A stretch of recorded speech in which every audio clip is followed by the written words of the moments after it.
So, hello from Lisbon. Unfortunately, it's a familiar disappointment for Ireland. There's still a few Portuguese press behind us here. For them, probably the result they expected. No great drama. Almost relaxed at times, Portugal, despite the fact it was nil all. Sort of a weird vibe in the stadium. But they've got the result they wanted, Aidan Fitzmaurice. But for the travelling party, just a painful was the word that Hamer Hagrimson used, and I think that's the only way you can describe that exercise for them. Yeah, I think for the older fans who were here, and they were here in huge numbers, nearly 3,000 Irish fans.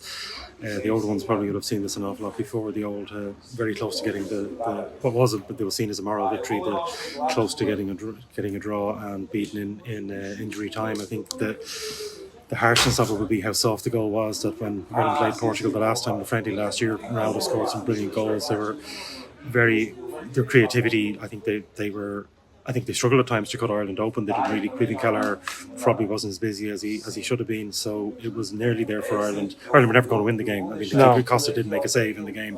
It wasn't about winning the game. It was like an old Martin O'Neill style performance where the basics you hope for a 0-0 draw. Something falls your way, like in Cardiff has happened. But disappointment that it was nearly there, and it is just another defeat.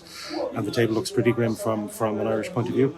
Yeah, I think that's the problem with it, isn't it, really? That I think, and in fairness to Hamer, and people have acknowledged it, I mean, Yerevan was so bad that people probably expected a response. And so, unfortunately, the questions about mentality will still remain, even though it was quite like a brave showing and very focused and disciplined in a way that Armenia wasn't.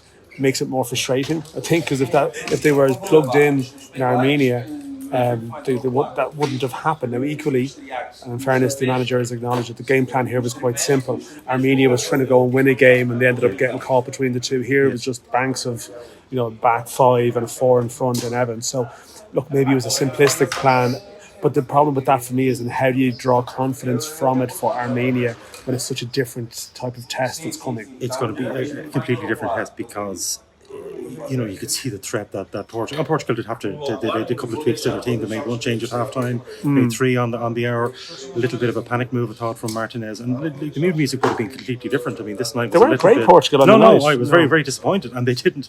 And they kept going wide. And I thought the Irish fullbacks did a really, really good job, because a lot of the crosses coming in were Ronaldo was getting half headers.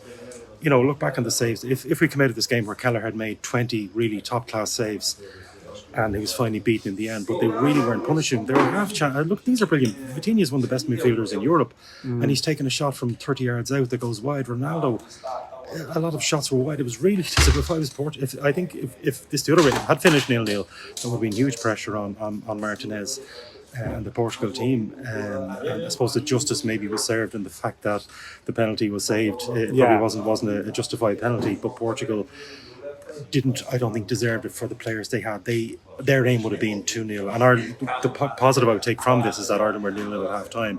Our weakness has been going down in the last, I think, 5 games in a row, and we had conceded at half time and then had to come up with a response, and it's that rallying cry, that's bit of Irish spirit.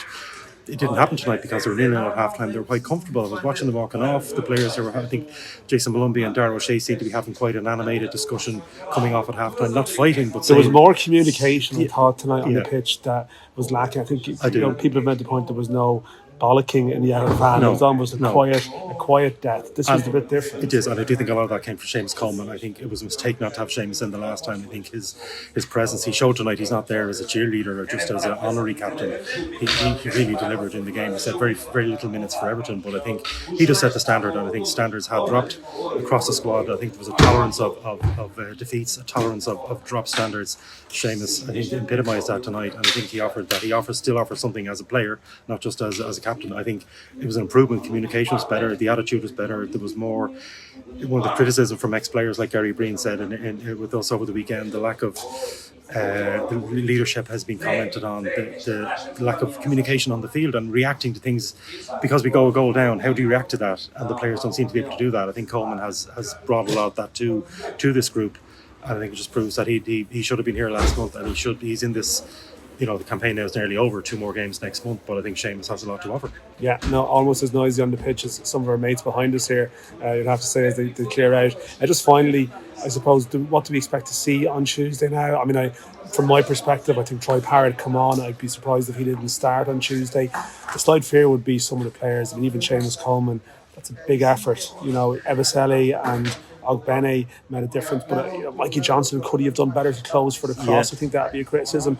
But Adam Ida was unhappy at full time. This was noted. So I still think there's a few issues. Even like Lumby was very good, but what's he going to, what that would have taken out of him? And Josh Cullen is suspended. So there's a few little concerns there. Midfield is immediate concern because Josh Cullen, so two of your starters are Jason Knight was already out through injury and now Josh Cullen is out.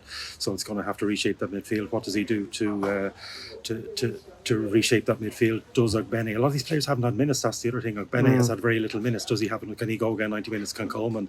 Parrott I think starts. But that's a bit of a puzzle now in midfield. Does he bring somebody else in? Again, he tried to bring in Mark Sykes. He just hasn't had a lot of luck and injuries. But he's injured, I think. Yeah. So the options really aren't great for midfield.